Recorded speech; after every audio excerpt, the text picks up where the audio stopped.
الحمد لله الذي جعلنا من أمة حبيبه ومصطفاه محمد بن عبد الله صلى الله عليه وعلى آله وصحبه وسلم الواسط لنا في نيل ما رمنا والواسطة لنا في دفع ما خفنا حبيب الله محمد صلى الله عليه وعلى آله وصحبه وسلم.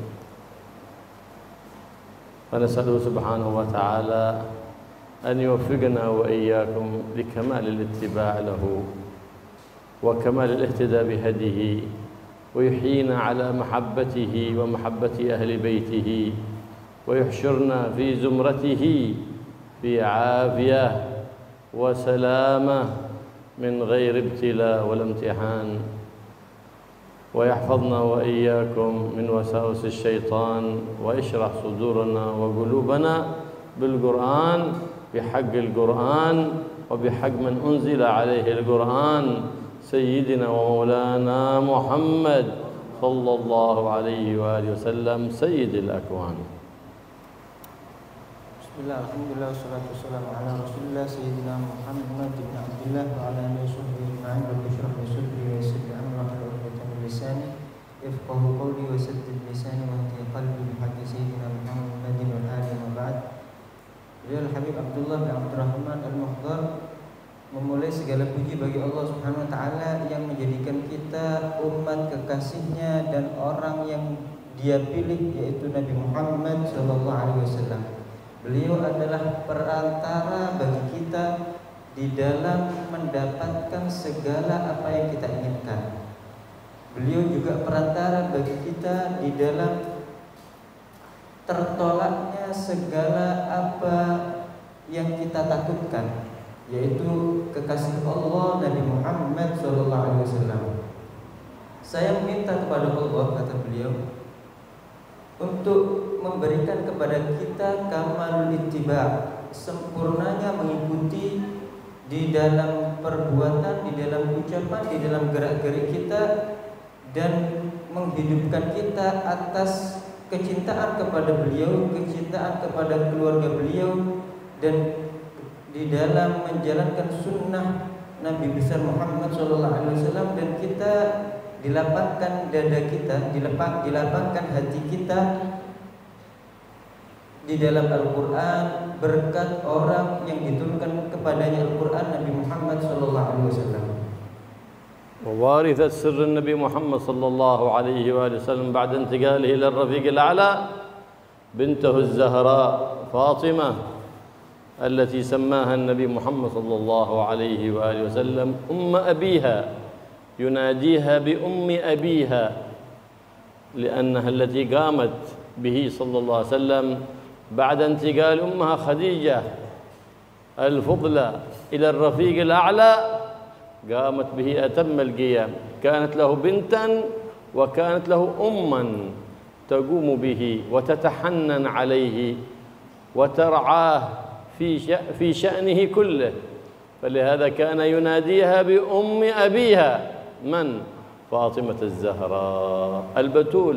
وسميت البتول لأنها بمعنى الطاهرة، لأنها متبتلة دائما في العبادة، لم تنقطع عن عبادتها لربها قط، فلهذا سميت بالطاهرة البتول بضعة الرسول فاطمة محبوبة سيدنا الرسول محمد صلى الله عليه وآله وسلم.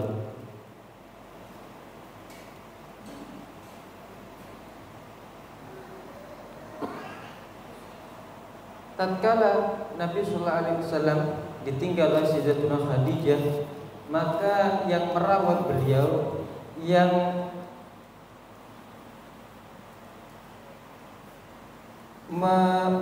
merawat beliau dan yang mengurusi segala urusan beliau, urusan rumah beliau adalah putrinya Az-Zahra, Sayyidatuna Fatimah. Oleh karena itu beliau, Sayyidatuna Fatimah, salah satu julukannya Ummu Abiha. ibu dari ayahnya. Kenapa? Karena Sayyidatuna Fatimah setelah meninggalnya Sayyidatuna Khadijah ibunya, beliaulah yang melaksanakan tugas-tugas Sayyidatuna Khadijah sepeninggalnya. Beliau laksanakan dengan sempurnanya pelaksanaan. Beliau selalu merawat Nabi sallallahu alaihi wasallam, selalu menyayangi Nabi dengan begitu sayangnya. Beliau yaitu Sayyidatuna Fatimah Al-Batul. Kenapa dinamakan Al-Batul? Karena beliau selalu suci, tahir, dan selalu mutabattilah, selalu beribadah kepada Allah Subhanahu wa taala, tidak terputus sama sekali di dalam beribadah kepada Allah Subhanahu wa taala, yaitu Sayyidatuna Fatimah Al-Batul bid'at Maulana Rasul, bagian daripada Nabi Muhammad sallallahu alaihi wasallam, mahbubatur Rasul, kekasih orang yang dicintai oleh Nabi Muhammad sallallahu alaihi wasallam. بل وكانت تدافع عن أبيها وهو في مكة عندما كان يؤذى من المشركين. ذات مرة كان ساجدا عند الكعبة صلى الله عليه وآله وصحبه وسلم، وهو ساجد وضع على ظهره سلا جزور، أي ما في باطن الجزور وضع عليه صلى الله عليه وسلم، فبقي ساجدا ساكنا لم يتحرك صلى الله عليه وآله وصحبه وسلم، حتى جاءت سيدتنا فاطمة وأخذت سل الجزور من على ظهر النبي محمد فارتفع من السجود، ثم التفتت إلى أولئك أهل الكفر ولم تبالي بهم، فعاتبتهم عتابا شديدا حتى أخذ بيدها النبي محمد صلى الله عليه وسلم ولم يلتفت لهم ولم يتكلم ولم يسب ولم يشتم أحدا صلى الله عليه وسلم، لأنه ما يفعل شيء إلا بأمر من الله، ما يتكلم إلا بوحي من الله سبحانه وتعالى، فتركه. مع هذا قدر على عقابهم فيما بعد في فتح مكة كل هؤلاء الذين آذوه وسبوه وشتموه، فقال لهم بعد أن صلى ركعتين في جوف الكعبة أقبل عليهم: ما تظنون أني فاعل بكم؟ فقالوا أعداءه الذين آذوا بعد أن تمكن من إيذائهم قالوا: أخ كريم وابن أخ كريم، أعداءه يرجون رحمته. فقال لهم صلى الله عليه وسلم: اذهبوا فأنتم الطلقاء، عفى عنه. من عفا عمن ظلمه وهو قادر على الاستيفاء زاده الله علوا ومقاما عظيما. فلهذا قال: ألا فمن عفا وأصلح فأجره على الله، هكذا يقول ربي في القرآن. فمن عفا أي عفا عمن ظلمه، وأصلح أي وأصلح نفسه وأصلح عباد الله سبحانه وتعالى، فأجره لا يكيف، أجره على الله، لا يعرف قدره إلا الله سبحانه وتعالى. وقد bahkan Sayyidatuna Fatimah dahulu selalu membela Nabi Muhammad SAW, membela ayahnya. Tatkala dahulu di Makkah, Nabi SAW mendapatkan banyak sekali gangguan daripada orang kafir Makkah tatkala itu, sehingga tatkala Nabi SAW sedang melaksanakan sholat di depan Ka'bah, tatkala beliau sujud, mereka sebagian daripada kaum kafir yang ada di Makkah menaruh sala al-jazur, bagian dalam daripada onta, jeroannya onta, ditaruh itu di punggung Nabi Muhammad SAW, sehingga Nabi tidak bergerak sama sekali daripada sujudnya. Hingga Sayyidatuna Fatimah ini melihat perlakuan mereka terhadap Nabi, hingga Sayyidatuna Fatimah mendatangi Nabi SAW, menghampiri beliau, dan sedikit demi sedikit itu dihilangkan kotoran tersebut daripada punggung Nabi sallallahu alaihi wasallam. Sehingga Sayyidatuna Fatimah mencerca, Sayyidatuna Fatimah memarahi orang-orang kafir tatkala itu dari kejauhannya. Akan tapi Nabi sallallahu alaihi wasallam tidak menanggapi daripada perlakuan orang kafir Quraisy tatkala itu, karena Nabi sallallahu alaihi wasallam tidaklah melakukan sesuatu kecuali karena izin daripada Allah Subhanahu wa taala, dari wahyu dari Allah Subhanahu wa taala. Jadi Nabi sallallahu alaihi wasallam tidak merespon akan perlakuan jelek orang kafir tatkala itu kepada beliau. Akan tapi Sayyidatuna Fatimah selalu membela dan selalu memperhatikan daripada Nabi Muhammad sallallahu alaihi wasallam. Tahukah Anda apa yang terjadi pada orang-orang kafir yang mengganggu Nabi Muhammad tatkala itu setelah beberapa waktu berlalu tatkala Fathu Makkah? Mereka orang-orang yang mengganggu Nabi sallallahu alaihi wasallam berada di kekuasaannya Nabi, karena Nabi telah membuka kota Makkah dan menaklukkannya. Sehingga tatkala Nabi sallallahu alaihi wasallam mengumpulkan orang-orang tersebut dan kemudian beliau sholat di dalam Ka'bah 2 rakaat, kemudian keluar dari Ka'bah mengatakan kepada mereka, apa yang kalian sangka aku akan memperlakukan kepada kalian? Ma'adhunnu anni fa'ilun bikum, kata Nabi sallallahu alaihi wasallam. Apa yang kalian sangka menjadi perlakuanku kepada kalian setelah ini? Akhirnya bagaimana, coba lihat kata beliau, ini musuh yang selalu mengganggu Nabi, yang selalu berbuat jelek dengan Nabi, masih mengharap kebaikan daripada Nabi sallallahu alaihi wasallam. Akhirnya mereka menjawab apa? Akhun karim wa ibnu akhin karim. Engkau adalah seorang saudara yang mulia dan engkau adalah seorang keponakan yang mulia. Artinya kamu adalah termasuk daripada kerabat kami yang memiliki sifat yang mulia. Musuh beliau mengharapkan kebaikan daripada beliau sallallahu alaihi wasallam. Akhirnya apa kata Nabi sallallahu alaihi wasallam?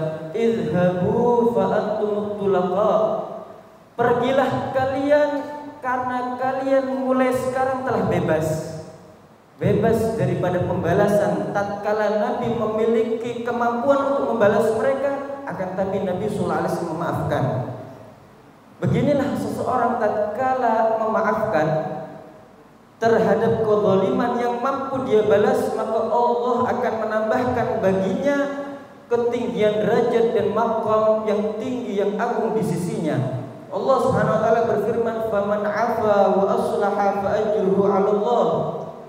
Barang siapa orang yang memaafkan dan memperbaiki, baik memperbaiki dirinya kemudian dia memperbaiki orang lain, fa ajruhu 'ala Allah, maka balasannya diserahkan kepada Allah Subhanahu wa taala. Tidaklah kita mengetahui kadarnya, kecuali yang mengetahui hanya Allah balasan bagi orang tersebut. Ja'a rajul ila Nabi Muhammad SAW, ya Rasulullah, inna li aqarib asiluhum wa yaqta'uni, uhsinu ilayhim wa yu'duni.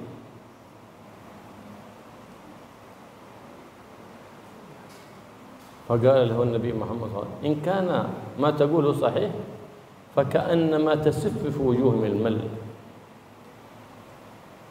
لأن من مكارم الأخلاق قال الرسول صلى الله عليه وسلم لبعض أصحابه قال صل من قطعك واعطي من حرمك وأحسن لمن آذاك.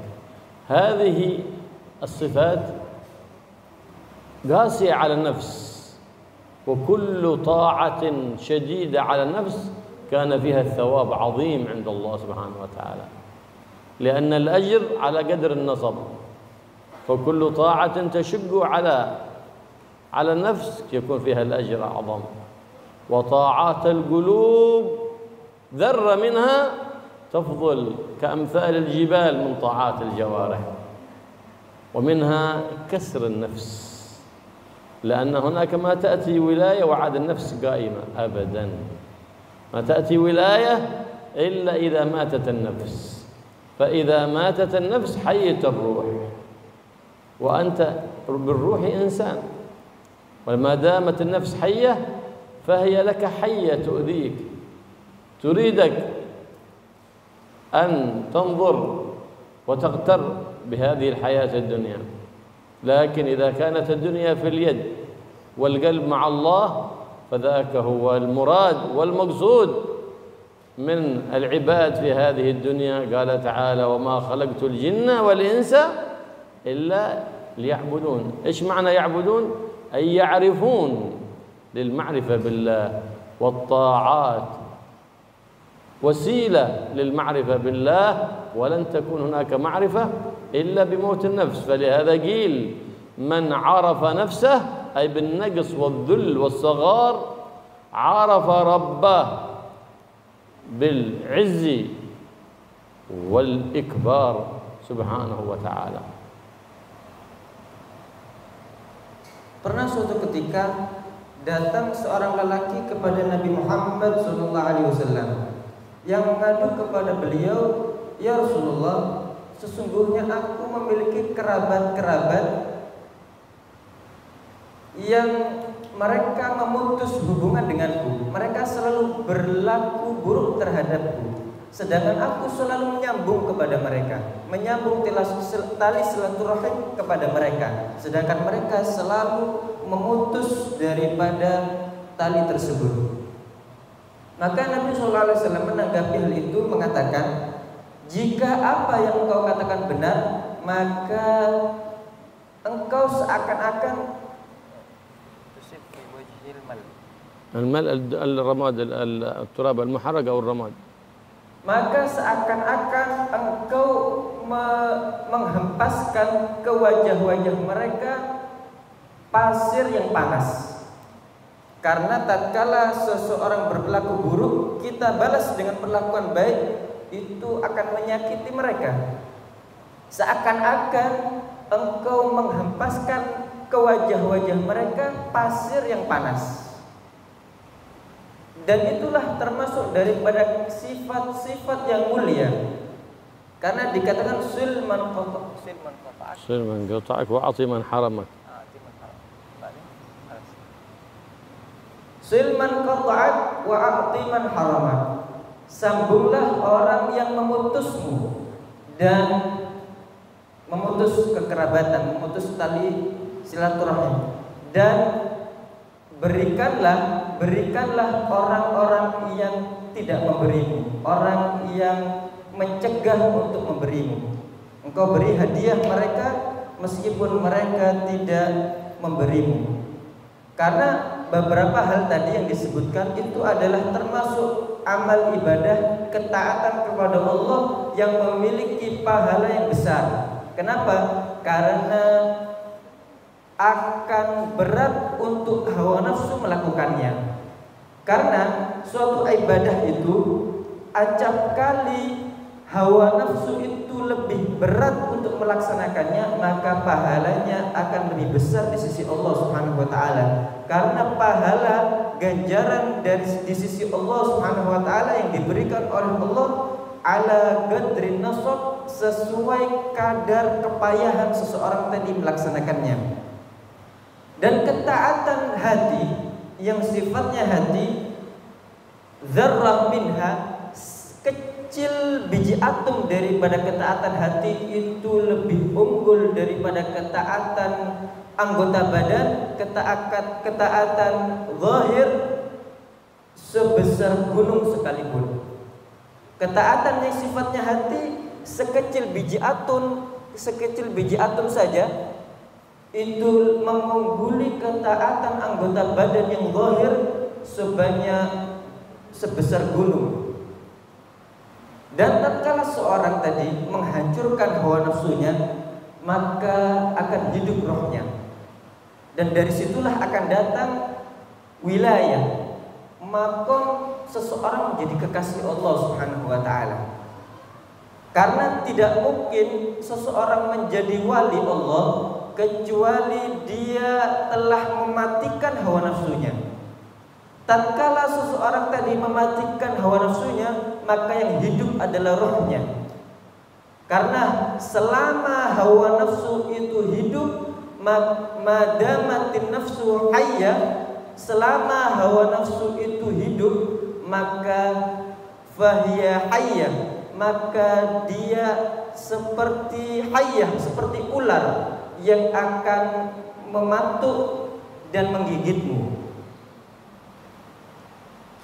Maka begitulah seseorang itu berusaha untuk melawan hawa nafsunya, dan jangan sampai masuk ke dalam hatinya kecintaan kepada dunia. Hendaknya dunia itu ditaruh di tangannya dan hatinya selalu terikat kepada Allah Subhanahu wa taala, terikat dengan beribadah kepada Allah Subhanahu wa taala, sebagaimana Allah Subhanahu wa taala berfirman dalam Al-Qur'an, "Wa ma khalaqtul jinna wal insa illa liya'budun." Tidaklah aku menciptakan jin dan manusia kecuali agar setelahnya mereka beribadah.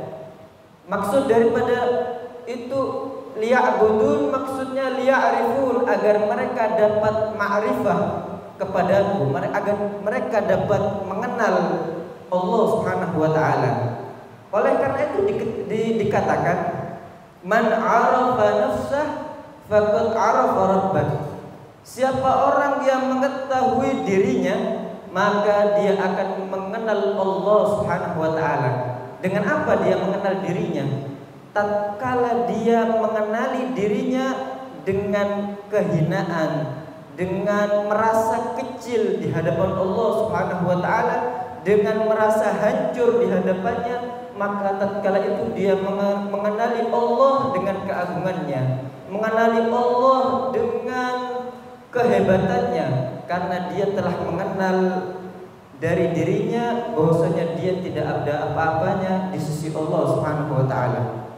تربت سيدتنا فاطمة أحسن التربية في أحسن البيوت من أحسن أب ومن أحسن أم، فكبرت وترعرعت، وخطبها كثير من أصحاب النبي محمد صلى الله عليه وسلم، فلم يزوجها إلا بأمر من الله سبحانه وتعالى.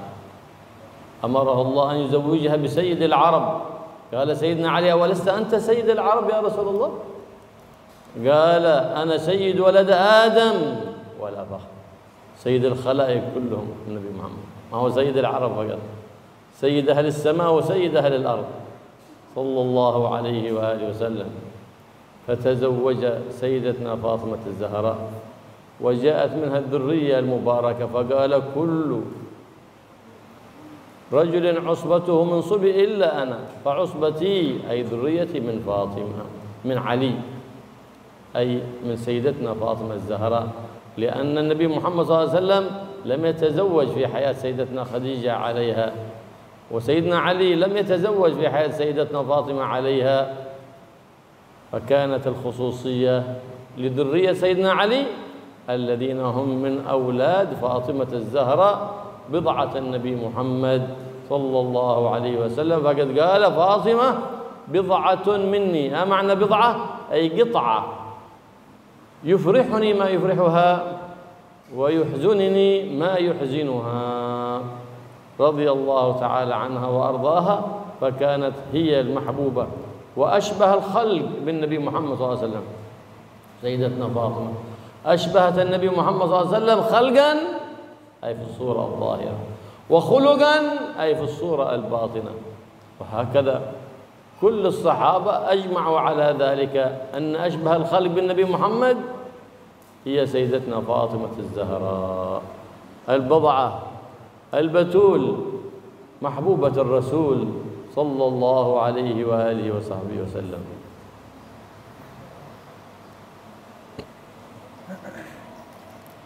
Sayyidatuna Fatimah telah dididik dengan paling baiknya pendidikan, dari paling baiknya rumah, dididik di rumah terbaik.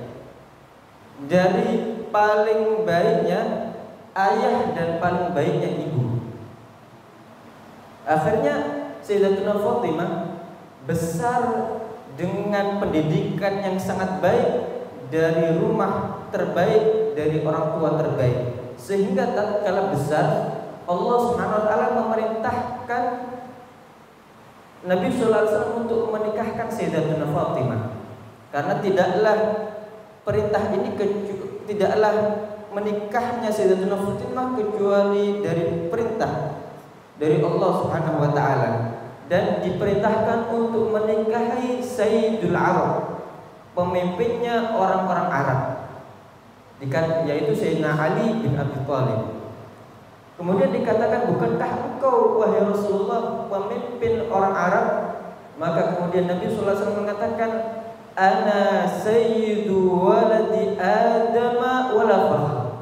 Aku adalah pemimpin seluruh keturunan Adam, dan aku mengatakannya bukan karena berbangga. Akhirnya dinikahkanlah Sayyidatuna Fatimah dengan Sayyidina Ali karramallahu wajhah, dan datang daripada pernikahan tersebut dzurriyyah, keturunan yang diberkahi oleh Allah Subhanahu wa taala. Dan termasuk kekhususan Sayyidina Ali bin Abi Thalib bahwasanya anak-anaknya, cucu-cucu dan keturunan Nabi Muhammad SAW datangnya daripada beliau, daripada pernikahan antara Sayyidina Ali dan Sayyidatuna Fatimah binti Nabi Muhammad SAW. Dan termasuk kekhususannya juga, khususan Sayyidatuna Fatimah, bahwasanya setiap anak itu dinisbatkan kepada ayahnya, akan tetapi usbahnya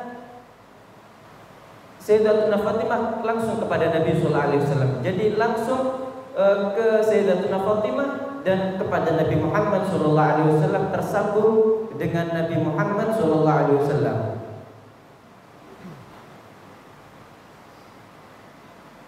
Itulah, dan begitulah setelah itu datang dari pernikahan keduanya keturunan yang banyak dan keturunan yang diberkahi oleh Allah Subhanahu wa taala. Dan Sayyidatuna Fatimah, dia adalah seorang yang sangat dicintai oleh Nabi sallallahu alaihi wasallam. Orang yang paling menyerupai Nabi di dalam fisik dan di dalam akhlak beliau, dan para sahabat telah sepakat akan hal itu, bahwasanya yang paling menyerupai Nabi di dalam fisik dan bentuk fisik dan daripada akhlaknya adalah Sayyidatuna Fatimah al-bid'atul batul, bagian daripada Nabi. Nabi sallallahu alaihi wasallam bersabda, Fatimah bid'atun minni. Sayyidatuna Fatimah adalah bagian dariku, bagian tubuh dariku. Yufrihuni ma yufrihuha, membuatku senang apa yang membuatnya senang, dan membuatku sedih apa yang membuatnya sedih. Begitulah Sayyidatuna Fatimah, bagian daripada Nabi sallallahu alaihi wasallam, al-batul mahbubatur rasul, kekasih orang yang sangat dicintai oleh Nabi Muhammad sallallahu alaihi wasallam.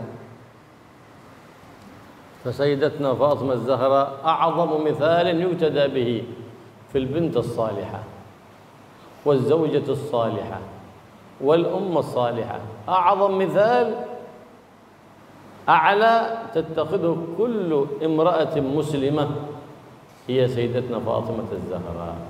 فلو سردنا كيف كانت بنوتها للنبي وكيف كان برها بها محمد صلى الله عليه وآله وسلم، كيف كان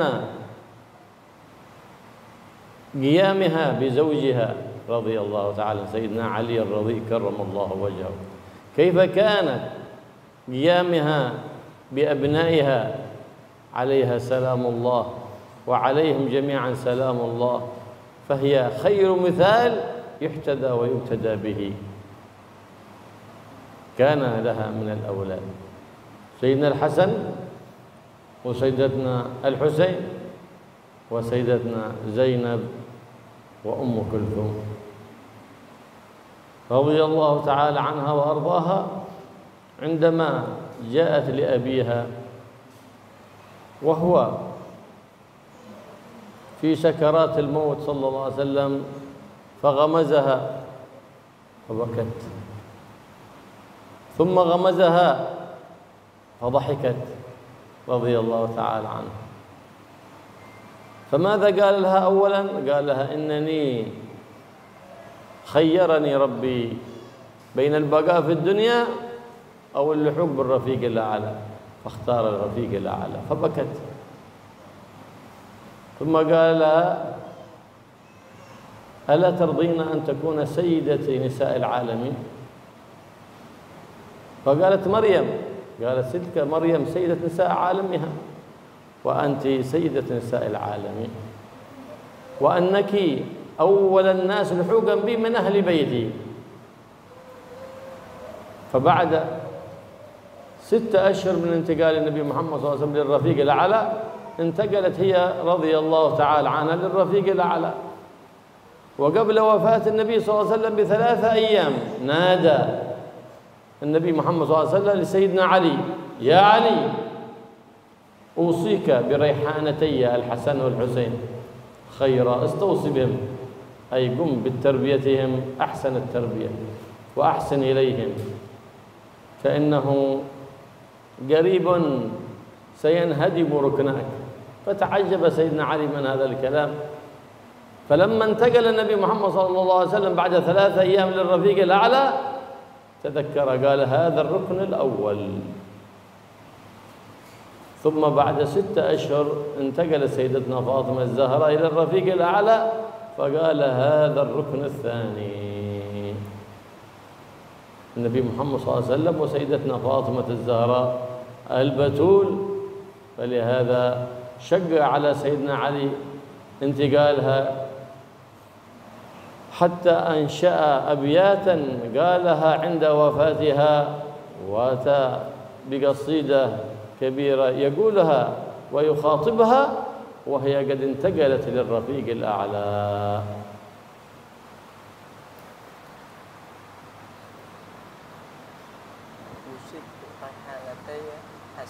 الحسن والحسين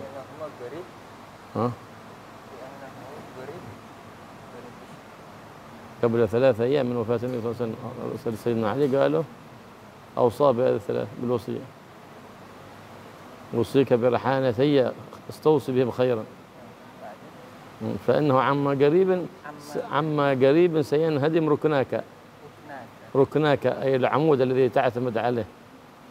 فما عرف ايش الركنين لما انتقل الرفيق الأعلى. هذا الركن الأول. ماذا فاطمة؟ قال: هذا الركن الثاني. Sayyidatuna Fatimah adalah permisalan teragung untuk sosok yang diteladani bagi seorang putri yang salehah yang berbakti kepada ayahnya, kepada orang tuanya. Sosok teragung sebagai permisalan untuk diikuti bagi istri salehah yang melaksanakan tugas untuk suaminya. Permisalan teragung bagi untuk diteladani bagi seorang ibu yang mendidik, yang memenuhi hak-hak anak-anaknya. Beliau adalah permisalan teragung bagi setiap perempuan muslimah.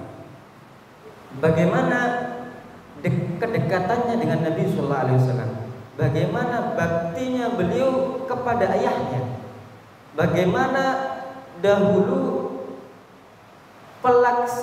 melaksanakan hak-hak suaminya dengan sempurna, bagaimana beliau dalam menjalankan hak-hak anak-anaknya dengan sempurna. Kemudian tatkala Sayyidatuna Fatimah dan Sayyidina Ali memiliki anak, yaitu Sayyidina Hasan dan Sayyidina Husain, dan Sayyidatuna Zainab dan Sayyidatuna Ummu Kulthum. Itu anak-anak daripada Sayyidatuna Fatimah dan Sayyidina Ali. Pernah suatu ketika Nabi sallallahu alaihi wasallam tatkala di akhir hayatnya, Sayyidatuna Fatimah berada di sisi Nabi sallallahu alaihi wasallam dan berbisik kepada beliau. Bisikan pertama, Sayyidatuna Fatimah merasa bersedih. Terlihat daripada beliau ekspresi kesedihan yang tampak di wajah beliau. Kemudian dibisiki dengan bisikan yang kedua. Akhirnya tampak dari raut muka beliau ekspresi wajah yang senang gembira. Akhirnya mereka yang melihatnya heran. Akhirnya tatkala bisikan pertama, Nabi SAW mengatakan kepada Sayyidatuna Fatimah bahwasanya aku, kata Nabi, diberi pilihan oleh Allah Subhanahu wa taala dua hal, untuk tetap berada di dunia, diperpanjang umurnya, atau berpindah ke sisi Allah Subhanahu wa taala Ar-Rafiqil A'la. Maka kemudian Nabi SAW memilih Ar-Rafiqul A'la. Akhirnya Sayyidatuna Fatimah bersedih karena akan berpisah kepada ayah, berpisah dari ayahnya. Kemudian bisikan kedua, Nabi SAW mengatakan kepada Sayyidatuna Fatimah, tidakkah engkau ingin menjadi Sayyidat Nisa'il Alamin, pemimpin seluruh wanita jagat raya? Maka kemudian Sayyidatuna Fatimah mengatakan, bukankah itu status yang disandang oleh Sayyidatuna Maryam? Maka kemudian Nabi sallallahu alaihi wasallam mengatakan, Sayyidatuna Maryam Sayyidah Nisa Alamiha, dia adalah pemimpin wanita di masanya. Akan tetapi engkau adalah pemimpin seluruh wanita di seluruh jagat raya, dimanapun itu tempatnya dan dimanapun, di berbagai zaman dan di berbagai tempat. Pemimpin seluruh wanita jagat raya, yaitu Sayyidatuna Fatimah bintu Nabi Muhammad SAW. Dan beliau mengabarkan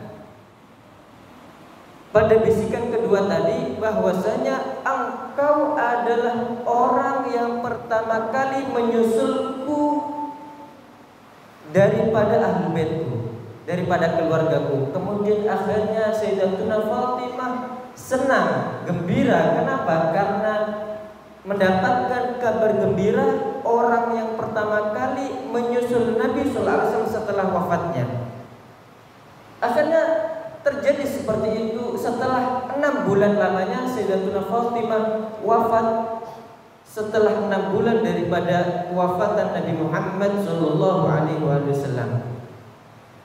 Sebelum wafatnya Nabi 3 hari, Nabi SAW memanggil Sayyidina Ali dan memberinya pesan, berwasiat kepada Sayyidina Ali untuk menjaga kedua kesayanganku, yaitu Raihanatai, kedua kesayanganku, yaitu Sayyidina Hasan dan Sayyidina Husain.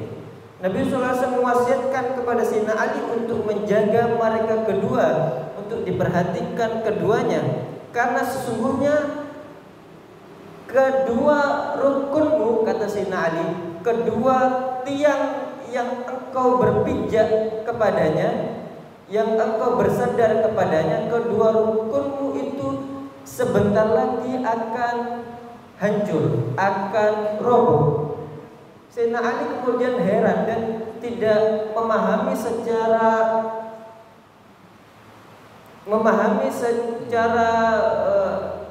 jelas daripada perkataan yang dikatakan oleh Nabi sallallahu alaihi wasallam kepada beliau. Akhirnya setelah Nabi sallallahu alaihi wasallam meninggal, maka Sayyidina Ali menyadari bahwasanya rukun yang pertama, tiang yang pertama, yaitu dengan kewafatannya Nabi Muhammad SAW. Kemudian setelah 6 bulan berlalu, wafatlah Sayyidatuna Fatimah. Kemudian beliau tersadar inilah rukun kedua yang roboh yang dikatakan oleh Nabi SAW kepada beliau. Akhirnya Sayyidina Ali sangat berat hati, sangat memiliki kesedihan dan berat di dalam hatinya, sehingga sangat sedihnya beliau membuat sebuah gubahan syair yang menunjukkan kesedihannya atas kewafatan Sayyidatuna Fatimah, seraya di dalam bait-bait syair tersebut seakan-akan berdialog dengan Sayyidatuna Fatimah, sedangkan Sayyidatuna Fatimah telah meninggal setelah wafat dan meninggal dunia. النبي محمد صلى الله عليه وسلم علم سيدتنا فاطمة أن تستغيث بالرحمة المهداة لهذا الوظيفة، فعلمها هذه الدعوة: اللهم إني أستغيثك برحمتك. ورحمة الله حبيب الله محمد صلى الله عليه وآله وصحبه وسلم: اللهم إني أستغيثك برحمتك وأسألك من فضلك العظيم أن تقضي حاجتي وهي كذا كذا كذا. علمها النبي محمد صلى الله عليه وسلم، وعلمها عندما جاءت تشتكي تعبها من طحن الطعام في الرحى وقد أثرت على يديها، علمها تسبيح تقوله 37 قبل النوم من التسبيح، و33 من التحميد، و34 من التكبير، بعد لا إله إلا الله وحده لا شريك له له الملك وله الحمد وهو على كل شيء قدير. فجاءت بها قبل النوم فقالت: كأن الملائكة تساعدني في خدمة البيت، فلم تجد بعد ذلك تعبا أبدا، رضي الله تعالى عنها وأرضاها. هي الوارثة لسر النبي محمد صلى الله عليه وآله وصحبه وسلم، والوارثة لعلم النبي محمد صلى الله عليه وسلم سيدتنا فاطمة الزهراء البتول.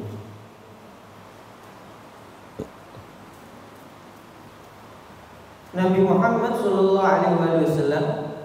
telah mengajarkan Sayyidatuna Fatimah untuk meminta pertolongan dengan Ar-Rahmatul Muhdah, rahmat yang dihadiahkan untuk kita, yaitu Nabi Muhammad, diri beliau. Seraya mengajarkan doa, Allahumma inni astaghitsu bi rahmatik.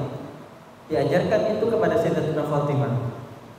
Ya Allah, aku meminta pertolongan dengan rahmatmu. Siapa rahmatnya Allah? Yaitu tidak lain dan tidak bukan adalah Nabi Muhammad SAW. Karena beliau adalah rahmat bagi seluruh alam. Wa as'aluka an taqdiya hajati, dan aku memohon untuk engkau mengabulkan daripada hajatku. Dan banyak sekali yang diajarkan oleh Nabi SAW kepada Sayyidatuna Fatimah. Di antaranya tatkala Sayyidatuna Fatimah terlihat dari tangan beliau bekas kerja kerasnya di dalam melaksanakan tugas-tugas rumah tangga, yaitu menggiling tepung di alat, karena alat yang dahulu alat tradisional dengan terbuat dari batu dan berat. Akhirnya tampak pada tangan beliau bekas-bekas daripada menjalankan tugas tadi. Akhirnya Nabi SAW mengajarkan kepada beliau amalan zikir sebelum tidur, dibaca tasbih 33 kali, tahmid 33 kali, dan membaca takbir 33 kali. Subhanallah 33 kali. Takbir 34. Membaca subhanallah 33 kali, membaca alhamdulillah 33 kali, dan membaca takbir Allahu Akbar 34. Dibaca sebelum tidur. Kemudian dilanjutkan la ilaha illallah wahdahu la syarikalah lahul mulku wa lahul hamdu yuhyi wa yumiit wa huwa ala kulli syai'in qadir.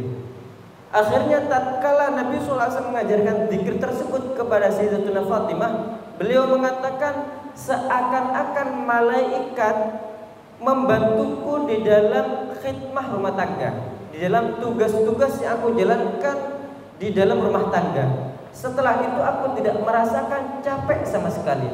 Tatkala beliau merutini apa yang diajarkan oleh Nabi SAW sebelum tidur tadi, zikir sebelum tidur, yaitu 33 subhanallah, 33 alhamdulillah, 34 Allah akbar, la ilaha illallah wahdahu la syarikalah, lahul mulku lahul hamdu, yuhyi wa yumiitu ala kulli syai'in qadir. Beliaulah Sayyidatuna Fatimah adalah pewaris daripada Nabi sallallahu alaihi wasallam. Beliau adalah pewaris dari ilmunya Nabi Muhammad sallallahu alaihi wasallam.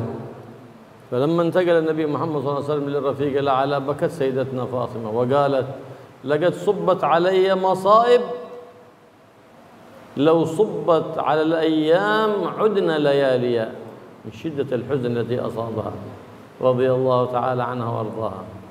وهكذا المصيبة إذا نزلت على الإنسان أو البلية إذا استسلم لقضاء الله وقدره انتهت سريعا، لكن إذا لم يستسلم لقضاء الله وقدره واعترض على قضاء الله فإنها تطول زمن المصيبة.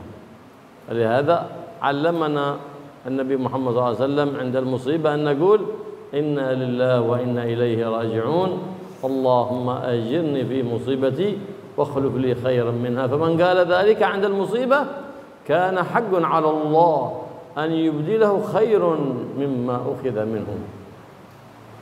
وهكذا إذا نزلت بالإنسان مصائب بليات يرجع لربه سبحانه وتعالى، لأن الله إذا أراد أن يرجع عبدا إليه أصاب بمصيبة، أصاب بلية فيتذكر ويتوب ويرجع إلى الله.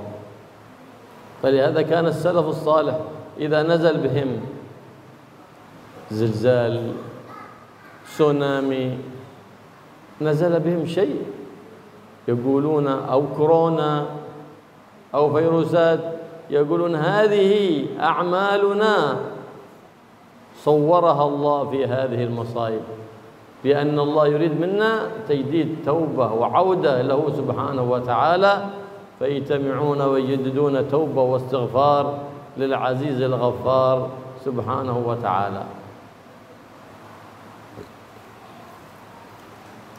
Tatkala Nabi sallallahu alaihi wasallam berpindah ke Ar-Rafiqil A'la, beliau meninggal, maka Sayyidatuna Fatimah betul-betul bersedih dan beliau menangis. Beliau mengatakan subbat alayya masaibun, telah tercurahkan, telah ditumpahkan kepadaku musibah-musibah. Jika musibah ini dituangkan ke siang hari, maka siang hari itu menjadi malam hari.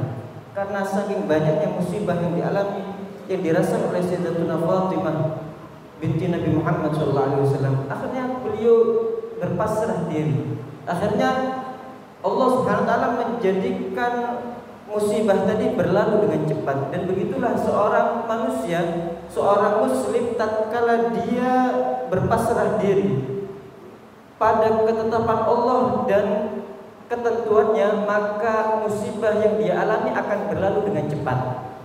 Sebaliknya, jika tatkala dia mendapatkan musibah kemudian dia tidak pasrah, dia protes dengan Allah Subhanahu wa taala, maka akan memanjangkan masa musibah itu terjadi padanya.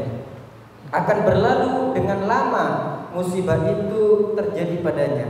Oleh karena itu dianjurkan tatkala seorang tadi tertimpa musibah, dia mengucapkan inna lillahi wa inna ilaihi raji'un. Alhamdulillah, Allahumma ajirni fi musibati wa akhlif li khairan minha. Dia membaca inna lillahi wa inna ilaihi raji'un. Alhamdulillah, Allahumma ajirni fi musibati, ya Allah, berikanlah aku pahala di dalam musibahku ini.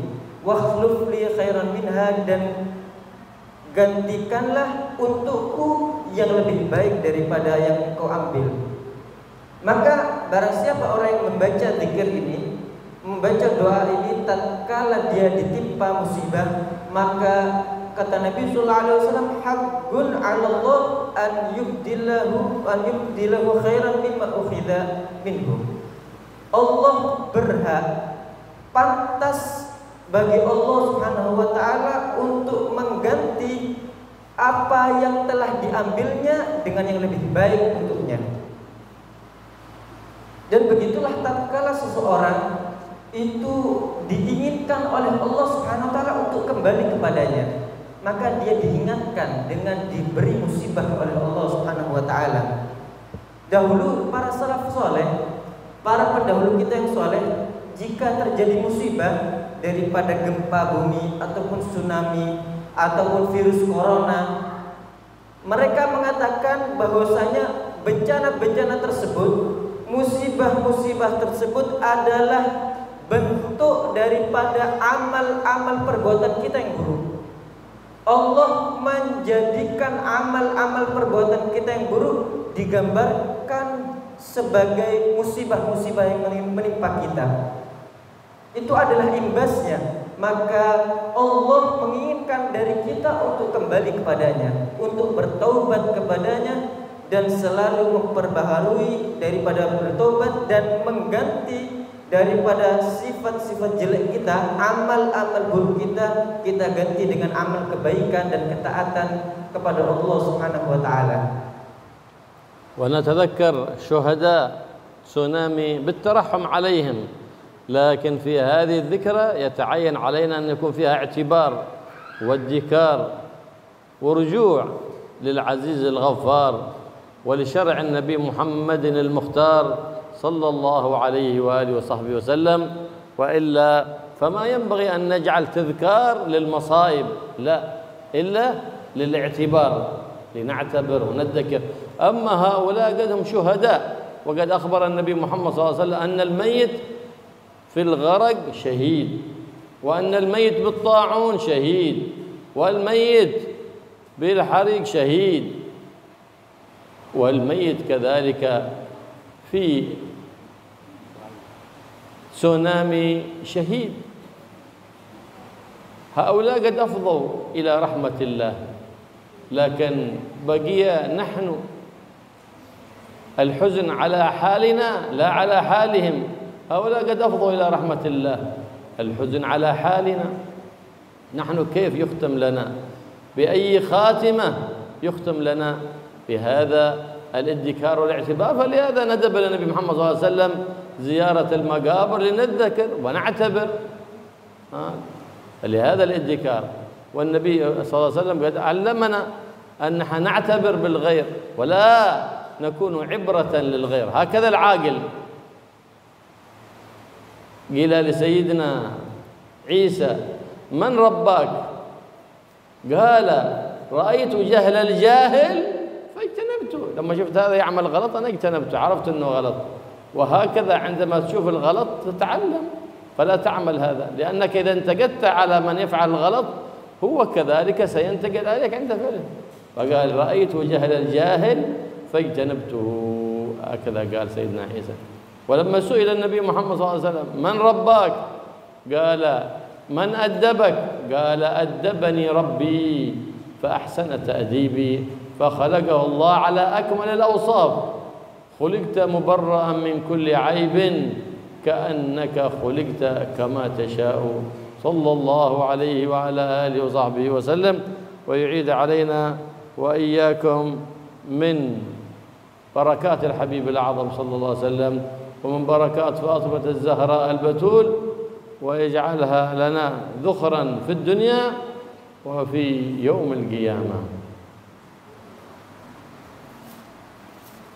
Kita sekarang memperingati para syuhada tsunami sebagai acara kita mengenang mereka.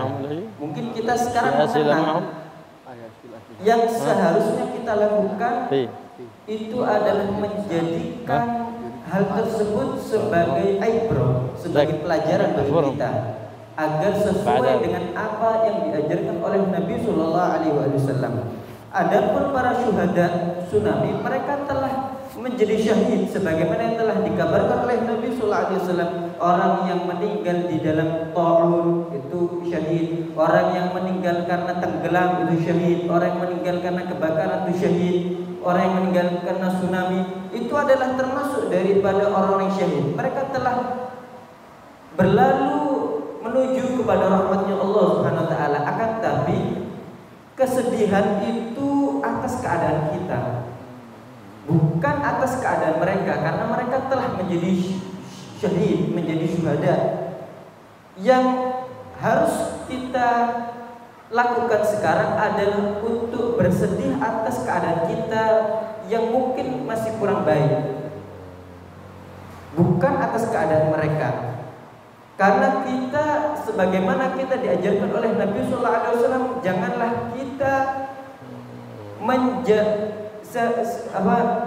janganlah kita menjadi bahan pembelajaran orang lain, dan hendaknya kita menjadikan setiap sesuatu yang kita lihat menjadi pembelajaran untuk kita, menjadi ibrah untuk kita, dan bukan sebaliknya, menjadikan diri kita sebagai bahan pembelajaran orang lain. Dan begitulah orang yang berakal.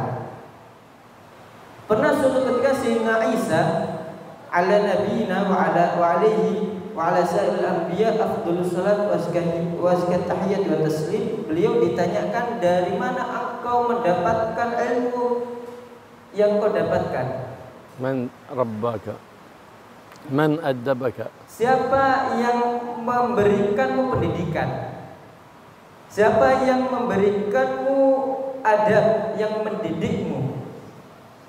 Akhirnya beliau mengatakan, aku melihat kebodohan orang yang bodoh, maka aku tinggalkan itu. Menjadikan orang lain sebagai pelajaran bagi dirinya dan bukan sebaliknya. Nabi SAW tatkala ditanya, siapa yang mendidikmu? Siapa yang mengajarkan adab terhadapmu? Maka Nabi SAW mengatakan, adabani Rabbi fa ahsana ta'dibi.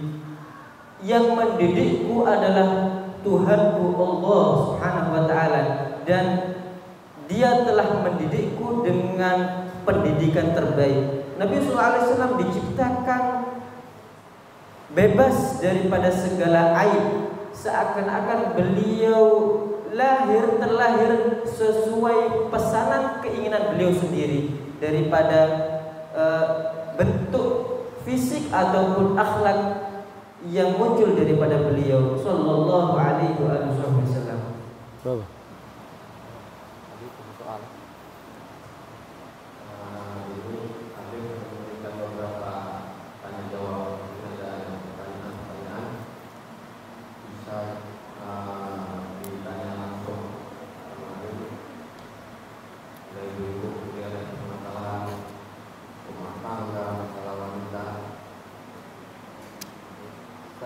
Bebas. Bebas.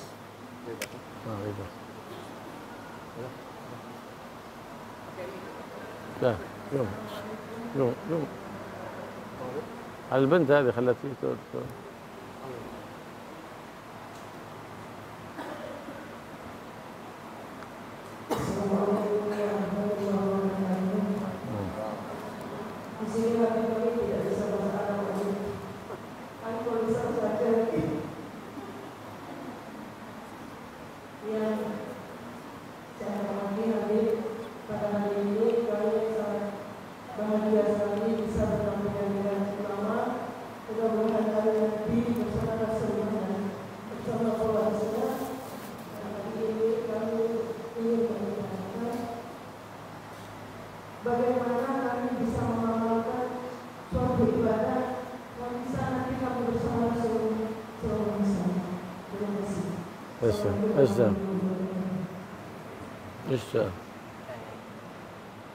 كيف نعمل العبادة الذي يجعلنا مع النبي صلى الله عليه وسلم. العبادة ليست صنف بالأصناف.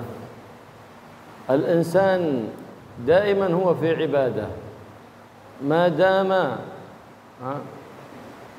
قال محمد عجبت لأمر المؤمن كله أجر، إذا أعطي فشكر أجر، أصيب فصبر أجر، حتى الشوكة يشاكى له بأجر. يعني كل حياتك طاعة لله، حتى الأكل والشرب والنوم المباحات يكون لك بأجر إن نويت نية صالحة بها وهي التقوي لطاعة الله. يكون نومك عبادة، أكلك عبادة، شربك عبادة. ليست العبادة فقط بالسبحة والصلاة والصيام، لا، من أعظم العبادات ما تعبد الله بشيء أفضل منها جبر الخواطر. جبر خاطر مسلم أفضل من بناء كعبة. كسر خاطر مسلم أشد عند الله من هدم الكعبة. العبادة التي توصلك بالنبي محمد صلى الله عليه وسلم وعندما دائما أنت تتذكر النبي، كيف ينام النبي، كيف يستيقظ، كيف يأكل، كيف ينام، كيف يقوم، كيف يقعد، كل ذلك أذكار وردت عن النبي محمد صلى الله عليه وسلم فيها، فأنت دائما تتخيل النبي محمد في كل حال. فإذا النبي محمد صلى الله عليه وسلم ملازم لك لا يفارقك. فجزا الله الإمام النووي جمع لنا في كتابه الأذكار هذه في تغاير الأحوال الأذكار التي يقولها النبي محمد صلى الله عليه وسلم. فينبغي للمسلم الحريص أن يتخذ هذا الكتاب ويتعلم منه تلك الأذكار حتى يكون دائما خيال النبي محمد صلى الله عليه وسلم لا يفارقه، دائما في حال الاستذكار للحبيب المختار محمد صلى الله عليه وسلم. وكذلك يكون بالتعلق القلب تكون رابطة، فما دام قلبك متعلق بالنبي محمد صلى الله عليه وسلم بتكثر من الصلاة عليه، وكل مكثر من الصلاة عليه هو أقرب الناس وأحب الناس للنبي محمد صلى الله عليه وسلم في الدنيا وفي يوم القيامة. يكون في جواره آمنا، يكون أحق الناس بالنظر في وجهه، يكون أحق الناس بالكلام معه، يكون أحق الناس بالجلوس بقربه، لقوله صلى الله عليه وسلم أحقكم بي أكثركم علي صلاة، صلى الله وسلم عليه وعلى آله. Kata beliau, ibadah itu bukan hanya satu macam, akan tapi banyak macam. Bukan satu macam, akan tapi bermacam-macam. Bahkan setiap gerak-gerik kita bisa bernilai ibadah jika kita niatkan dengan niat yang baik. Nabi SAW mengatakan, saya heran dengan perkaranya seorang mukmin. Jika dia diberikan sesuatu, dia akan bersyukur. Nah, ini dapat pahala. Jika dia dicegah dari sesuatu, dia bersabar, maka itu juga pahala.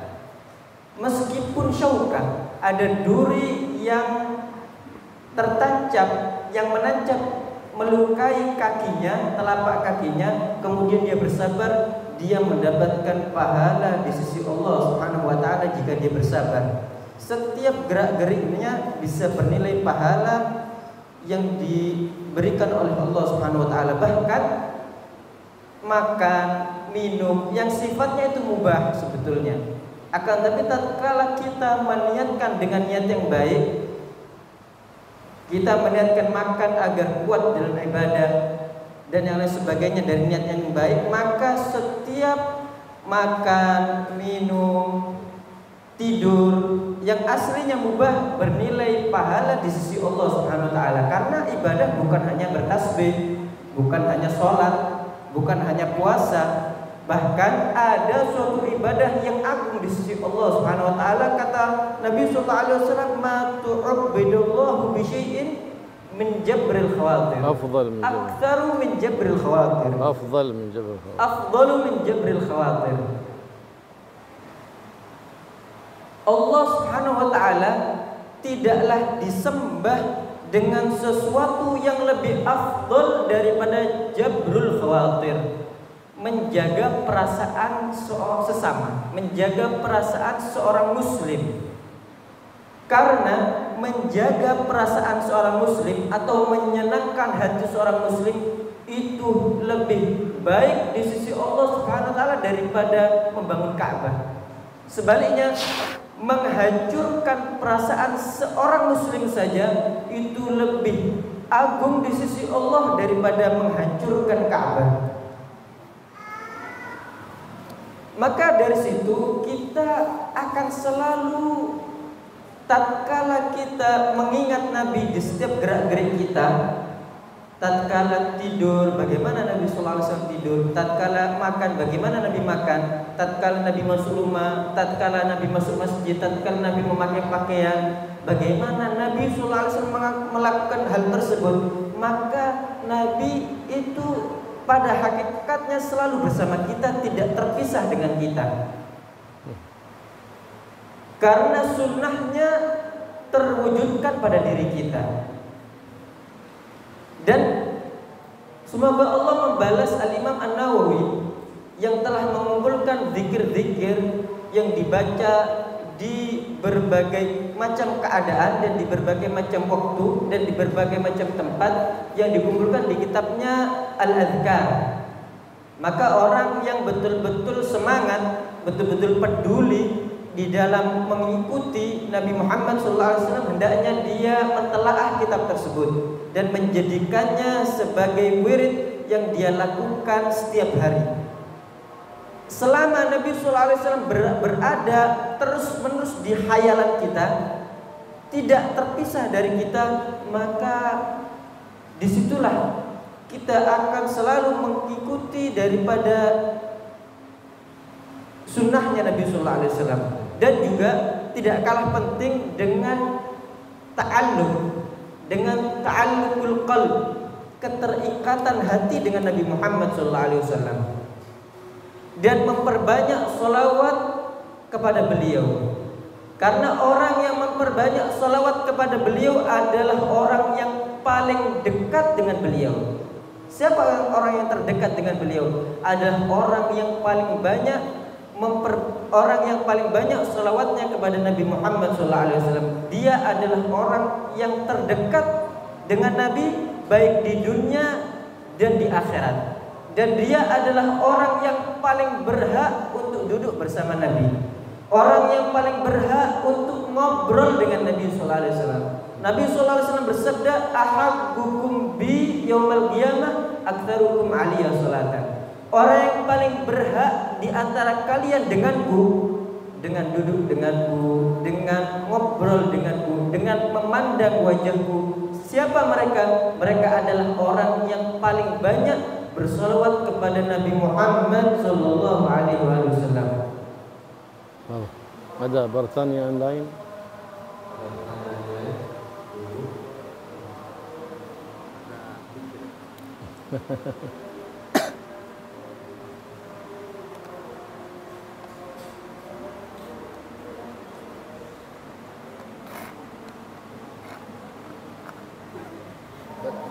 Hah?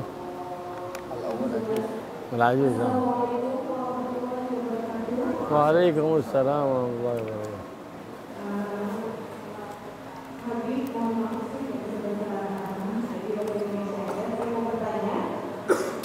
Mengapa Allah memilih Sayyidah Fatimah sebagai wanita suci dan mulia, dan mengapa Allah memilih Sayyidah Fatimah sebagai pemimpin wanita di surga?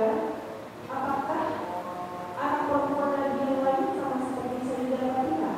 Dalam arti, anak-anak perempuan Nabi yang lain sama kehidupannya seperti Sayyidah Fatimah. Contohnya misalnya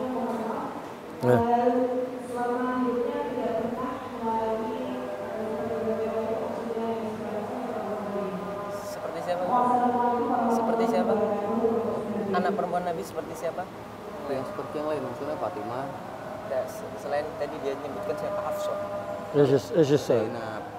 Seperti yang lain. ايش السؤال؟ Soal لماذا الله يختار فاطمة لسيدة تكون سيدة نساء العالمين. لماذا فاطمة؟ لماذا فاطمة؟ بعدين هل لبنات النبي صلى الله عليه وسلم خصوصية كسيدتنا فاطمة؟ هل سواء هل مستويا مع زينب أم كلثوم ورقية؟ لماذا فاطمة؟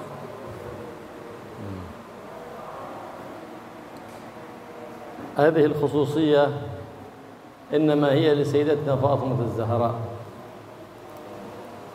ولبنات النبي محمد زينب ورقية وأم كلثوم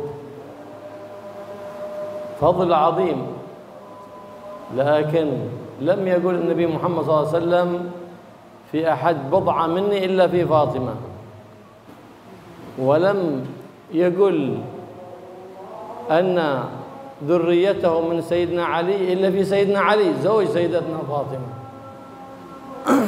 خصت بهذا الخصوصية لأنها بضعة النبي محمد، والبضعة أي قطعة من النبي، فقطعة من النبي لا يوازيها شيء لا في الأرض ولا في السماء. قطعة من النبي أفضل من كل شيء، فلهذا خصت سيدتنا فاطمة، ولأخواتها سيدنا زينب ورقية وأم كلثوم فضل آخر، فلهذا كانت هي الوحيدة من أولاده الذي انتقل إلى الرفيق الأعلى بعد انتقاله صلى الله عليه وآله وسلم إلى الرفيق الأعلى، حتى يزداد مقامها وتزداد رفعة عند مولاها سبحانه وتعالى. نعم. وسيدتنا زينب وسيدتنا رقية وأم كلثوم، رقية وأم كلثوم لم ينجب. سيدتنا رقية كان لها ولد صغير علي وتوفي، وسيدتنا رقية لم يكن لها ابن. سيدتنا زينب كذلك عندها أمامة بنت واحدة اسمها أمامة، وتزوجها سيدنا علي كرم الله وجهه بوصية من سيدتنا فاطمة بعد انتقال سيدنا فاطمة للرفيق الأعلى، بس وانتهت. لم يبقى هناك أولاد الذكور تتناسل إلا في شخصين فقط، ذرية النبي محمد صلى الله عليه وسلم كلها في شخصين أبناء النبي محمد، في سيدنا الحسن وسيدنا الحسين. وسيدنا الحسين انحصرت الذرية كلها في سيدنا علي زين العابدين، كلها منها.